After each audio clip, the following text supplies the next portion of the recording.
So the reason we're talking about the 12 steps is not because I'm assuming that any of us have any addictions that we'd rather get over. Like food, reading, games on your phone, drink, drugs, food, reading, games on your phone.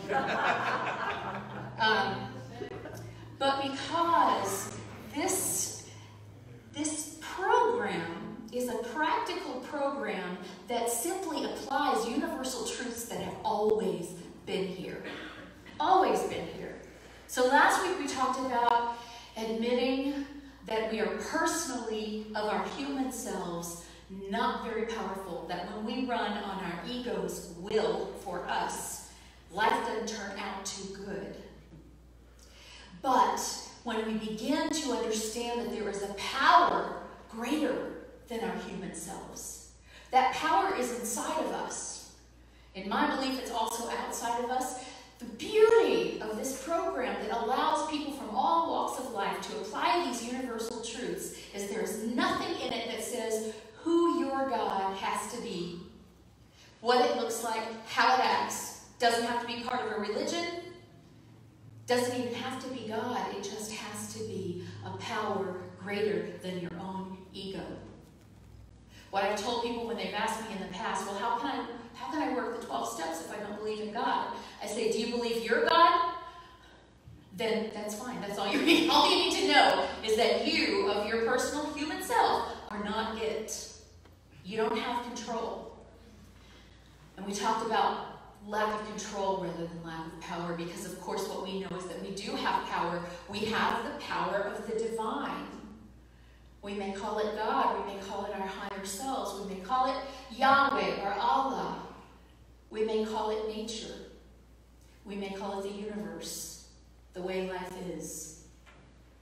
All of that is a higher power than what our individual egos can control. And so when we surrender to that power, when we decide who that power is for us, because we tend to worship unconscious gods. We think, I tell people all the time, who say, I don't believe in God. I'm like, so tell me about God. And they say, well, I don't believe in this judgmental blah, blah, blah, blah, blah. And I say, I don't believe in exactly the God you don't believe in. And not that I'm trying to convince people to believe in God, but we have, from our childhoods, institutionally, ancestrally, culturally, we are given ideas of what God is, and we have to examine those. We have to examine what a higher power is to us and come to our own understanding before it's even safe to rely on that, right? So there might be a power. Figure out for yourself, for now, who that power or how that power works in your life. And that concept will evolve. My concept of God evolves daily, sometimes momently. And then we turn our will and our lives over to that, which means to me, in new thought thinking, is that I take my ego out of the driver's seat with my spirit sitting in back watching it going, do you really want to take that turn, hon? And I try to do the switch. Put my higher self, my connection to the divine, in the front seat. And then my ego can comment from the back. And I'm in better hands. So that's basically the first 3 steps. Steps 4, 5, and 6 are often talked about within the program where the rubber meets the road. Because the first 3 are sort of, they can still be profound and life-changing and really make you think, but they're kind of all internal. And the 4th step is when you are asked to make a searching and fearless moral inventory of ourselves. We made a searching and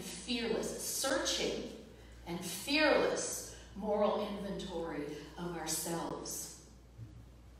So what is an inventory? First of all, it's what's on the shelf. When you take inventory, you get your inventory sheet out and you say, we have 4 boxes of pencils, we have 800,000 staples, we have 1 notebook, we have a lot of legal paper, we have no 8.5 by 11 paper.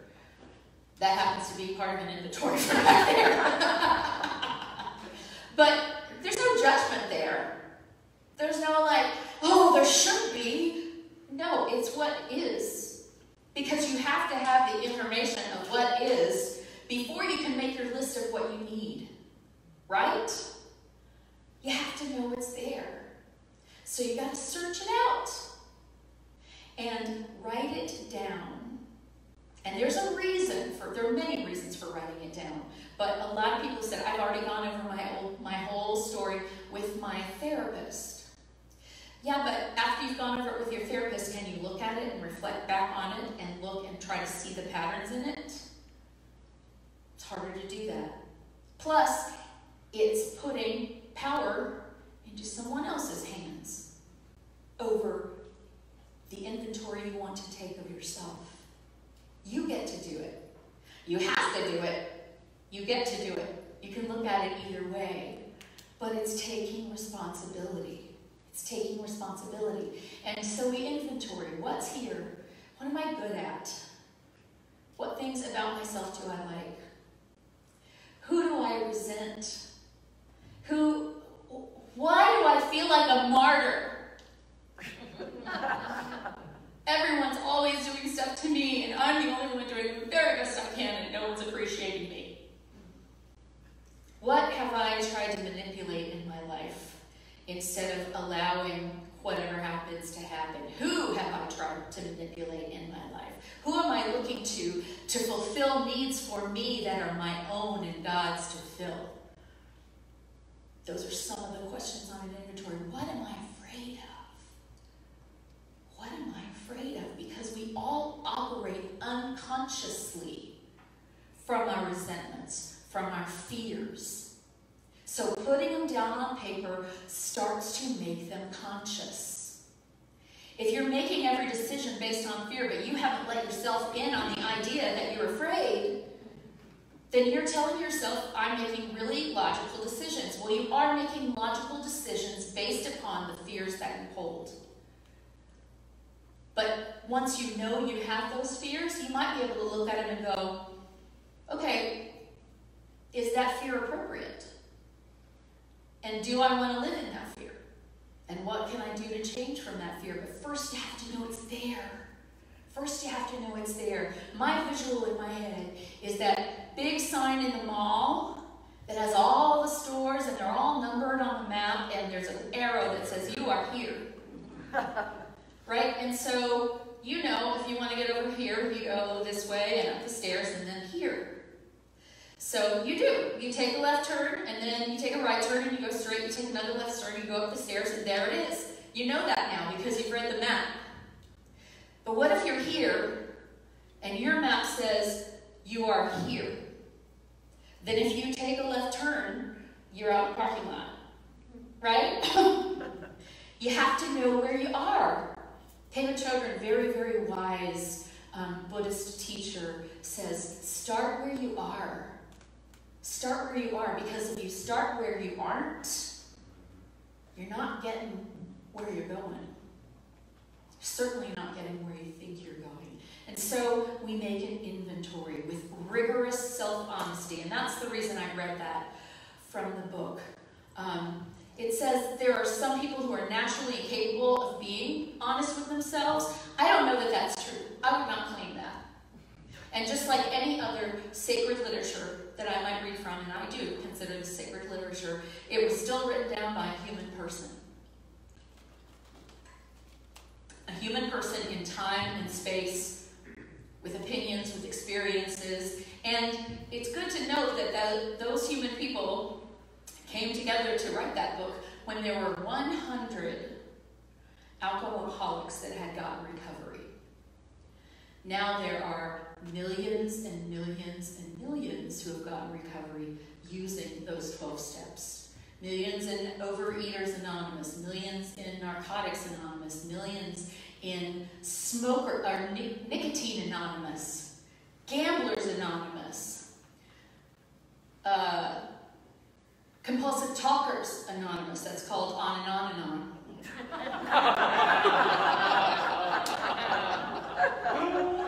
I haven't quite achieved my recovery in that. When do we sign up? So Al-Anon is for people whose lives are affected by other people who have these various addictions. Addiction is a way of life for us humans, right? Because life is hard. On planet Earth, life is hard. We think we want to go here, and there are already people standing there. And so we think they're on our way, and we have to navigate that. Some of us see the people standing there and go, never mind, I wasn't supposed to go anywhere. I don't deserve it. Some of us see those people and go, get out of the way! What are you doing in my road? Some of us go, there's a donut truck over there.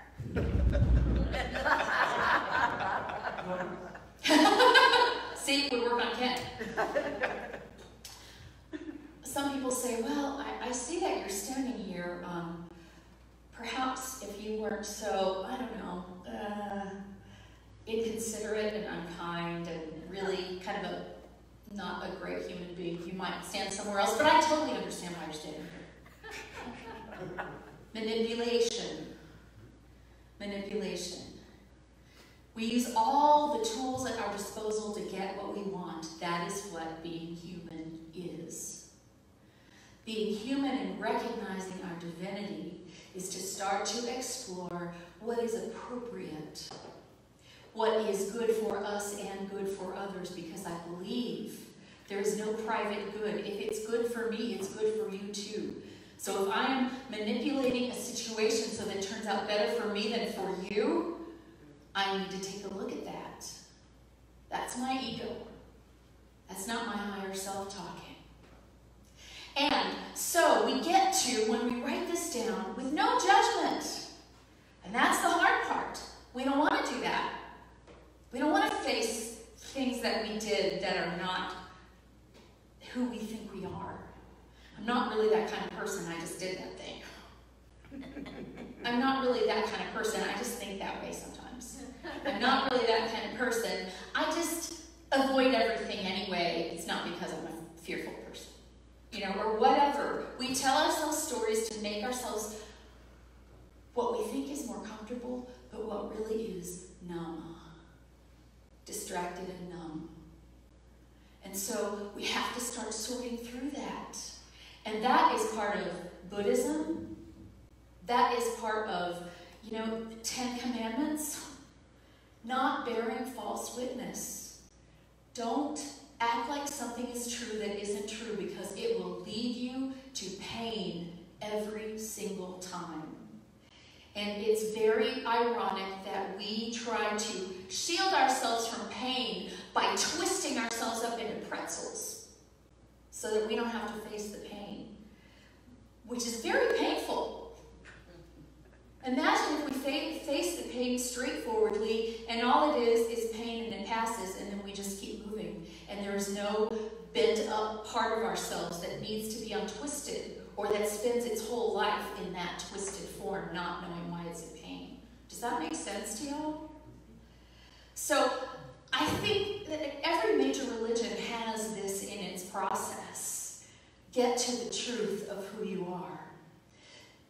The reason this is so powerful is because step 1, step 2, step 3, step 4, there's no nebulous ground that you can go, yeah, I think I've already done that. Either you have or you haven't. Either you have or you haven't.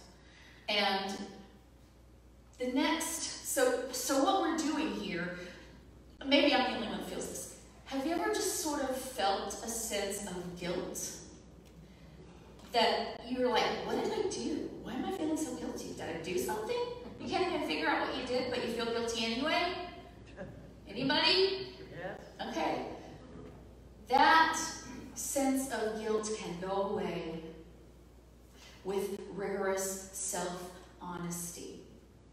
We start to see that there is no blame, and we start to free ourselves from the secrets of generations. Maybe you're feeling guilty because you've taken on something that's not even yours.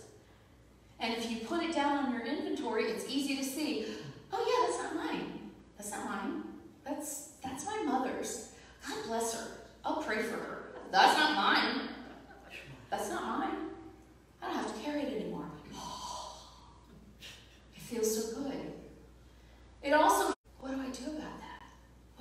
about that. But right at first, it's just the inventory. No blame.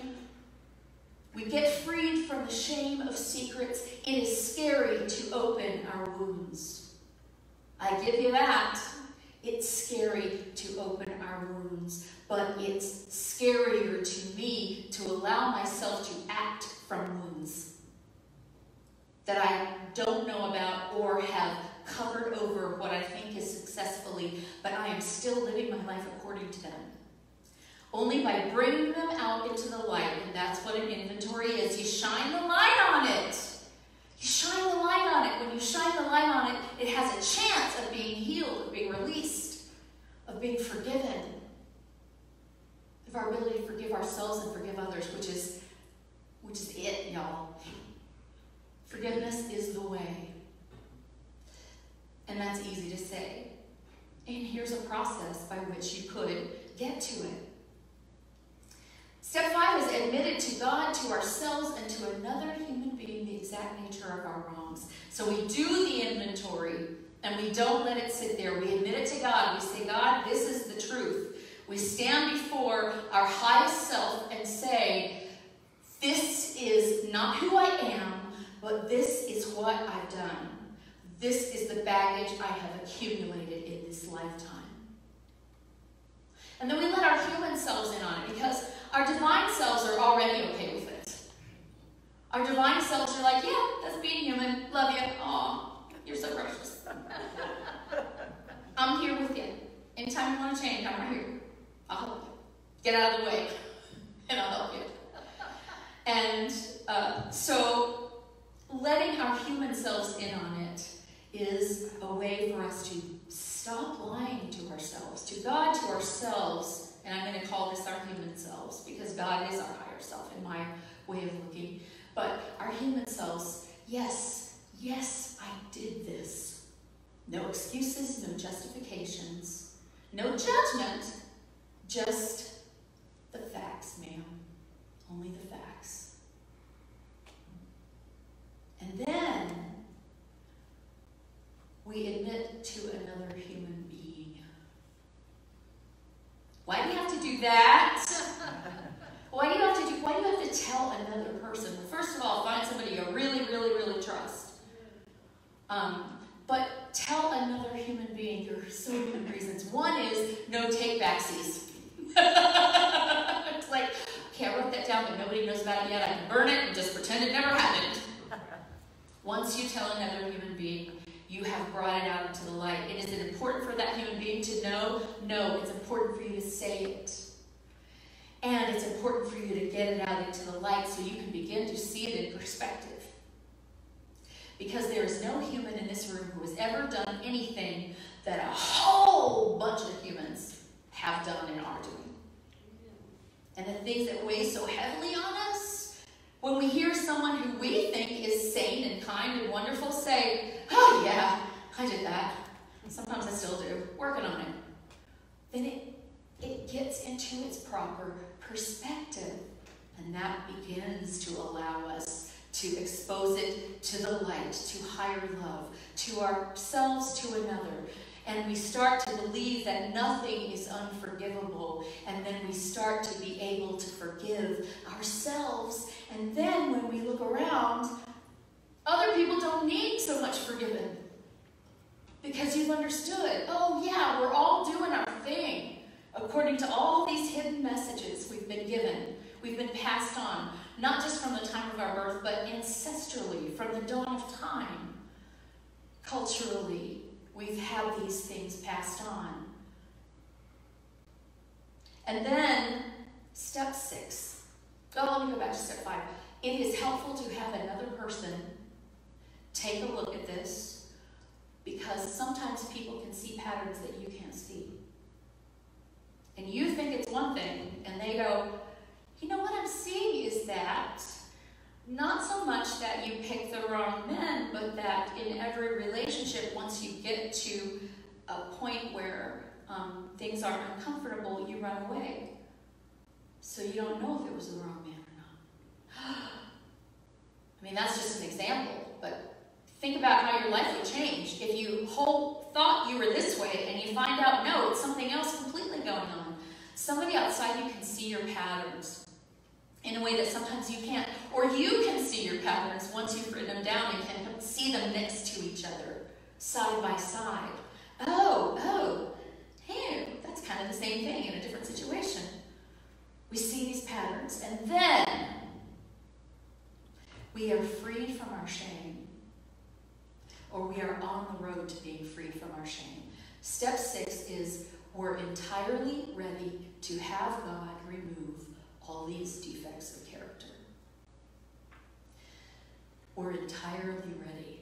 Are you entirely ready to let go of all the stuff that your ego has made up about you that heretofore you have thought that was the truth of you? That's a scary thing to do. So becoming ready is a big thing.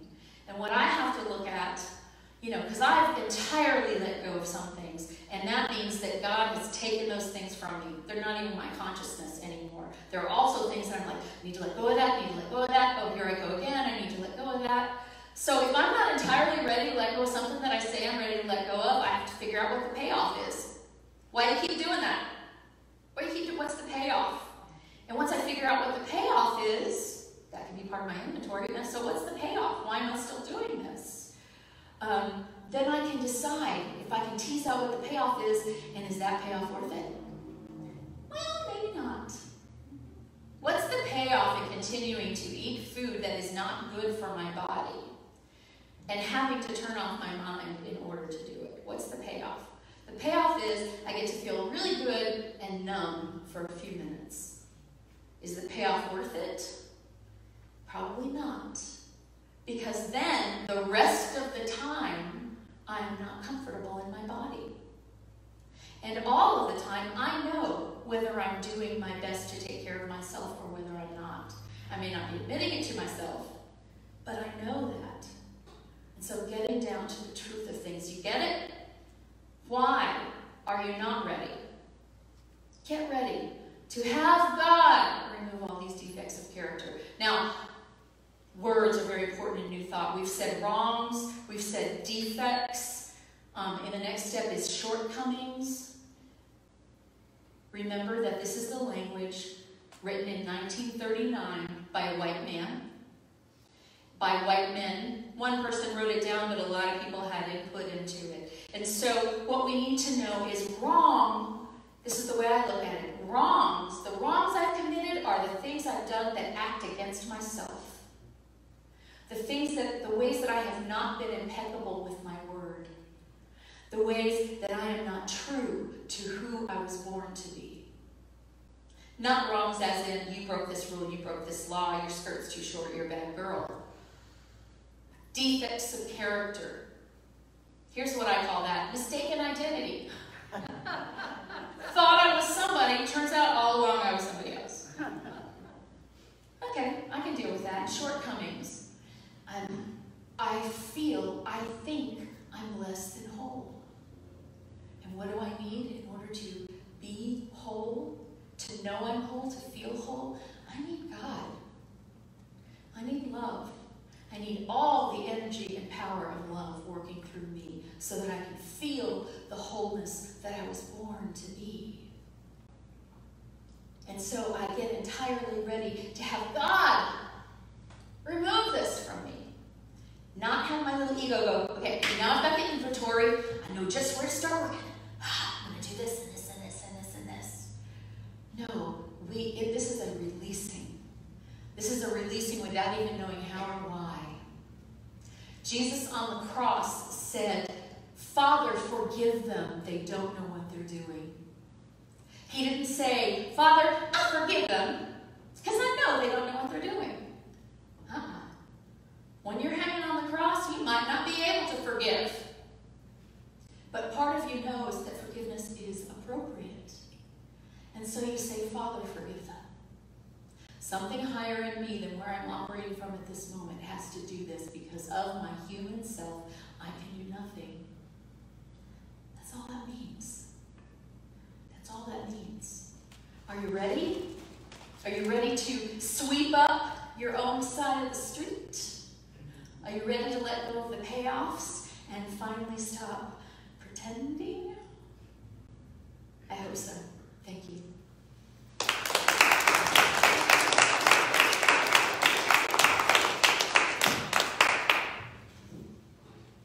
I'm having to take a lot of allergy medication right now, so I'm dry. This is our time of giving and receiving of our tithes and offerings. So if you will, oh no, this is our time of meditation. Take a deep breath. Did I mention I'm having to take a lot of allergy medication? Okay. Let's all take a breath. I need a breath. I need to attend on and on and on. You must need it too. All right. So whatever it takes to get yourself comfortable in yourself in this moment, in your body, and just breathe. Because we breathe in the now.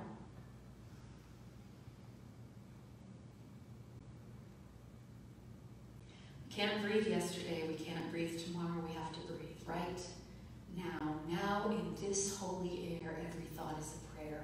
May we be lifted up.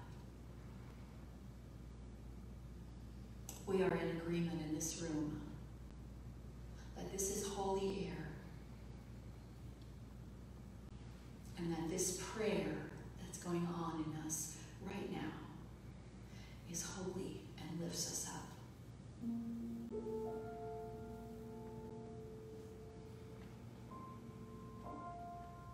And so,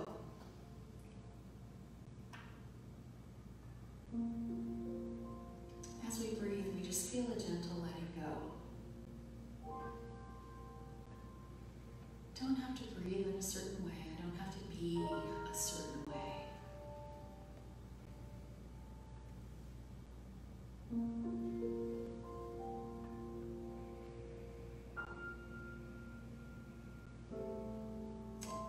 We are surrounded by perfect love. We are perfectly safe.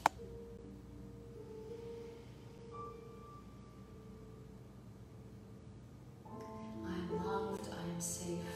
I am free. I am whole. Say that with me. Together, I am loved. I am safe. I am free. I am whole. Again, I am loved. I am safe. I am free. I am whole.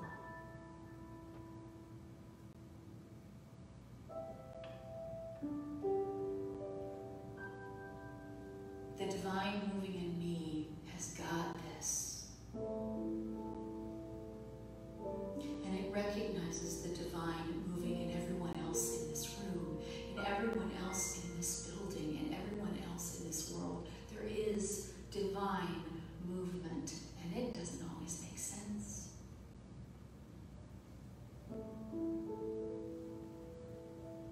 And it is human to focus on the ways that other people don't make sense. But today, right now, in this moment, I'm going to breathe in and say without guilt and without judgment, I don't always make sense. Or act according to who I am or want to be. And that's human. And I am loved and safe and free and whole. No matter what. And from that safety, I can begin to look at things that keep me in chains.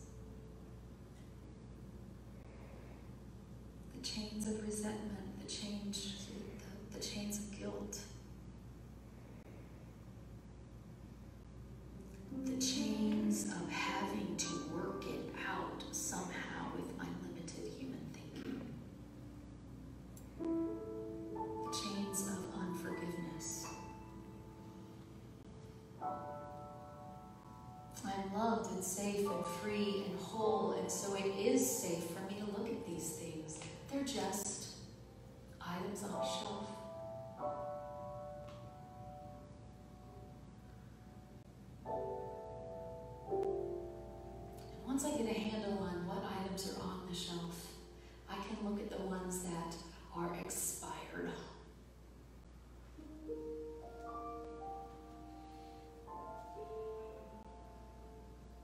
too heavy for me to get rid of, I simply call on God. I call on my higher self and say, help me get this heavy stuff out of here. It's not serving me.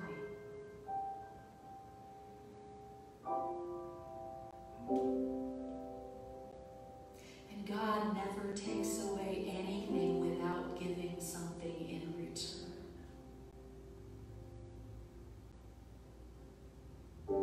When we allow God to take away our fear, we are given peace in its place.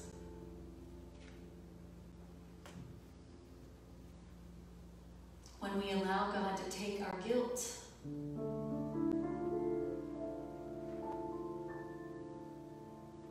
we get freedom in its place.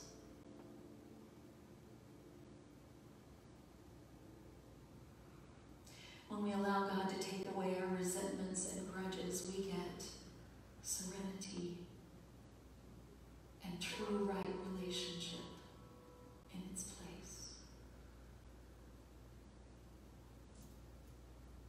And when we know this, it somehow doesn't feel so scary. I'm loved, I'm safe, I'm free, I'm whole. You are loved, you are safe, you are free, you are whole. We are loved, we are safe, we are free, we are whole. That is the final truth of us. Whether we ever admit anything or do an inventory or not, we are still loved, safe, free, and whole. But